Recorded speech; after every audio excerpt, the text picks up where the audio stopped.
અખાદ્ય ખોરાકને લઈ અને અમદાવાદ કોર્પોરેશને મોટી કાર્યવાહી કરી છે। નિકોલમાં સતનામ ડેરીમાંથી 144 કિલો પનીરનો જથ્થો સીઝ કરવામાં આવ્યો છે। વસ્ત્રાલમાંથી 119 કિલો પનીરનો જથ્થો સીઝ કરવામાં આવ્યો છે। તો અખાદ્ય ખોરાકને લઈ અને અમદાવાદ કોર્પોરેશન દ્વારા મોટી કાર્યવાહી કરવામાં આવી છે। ફૂડ વિભાગ દ્વારા નિકોલમાંથી 144 કિલો પનીરનો જથ્થો સીઝ કરવામાં આવ્યો છે અને બીજી તરફ વસ્ત્રાલમાંથી પણ 119 કિલો પનીરનો જથ્થો સીઝ કરવામાં આવ્યો છે। લોકોનો આરોગ્યની સાથે ચેડા કરનાર એકમો સામે કોર્પોરેશને કરી છે લાલ આંખ।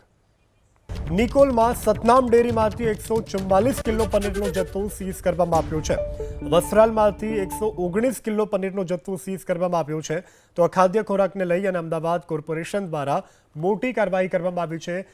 ફૂડ વિભાગ દ્વારા નિકોલમાંથી 144 કિલો પનીરનો જથ્થો સીઝ કરવામાં આવ્યો છે અને બીજી તરફ વસ્ત્રાલમાંથી પણ 119 કિલો પનીરનો જથ્થો સીઝ કરવામાં આવ્યો છે। લોકોનો આરોગ્યની સાથે ચેડા કરનાર એકમો સામે કોર્પોરેશને કરી છે લાલ આંખ।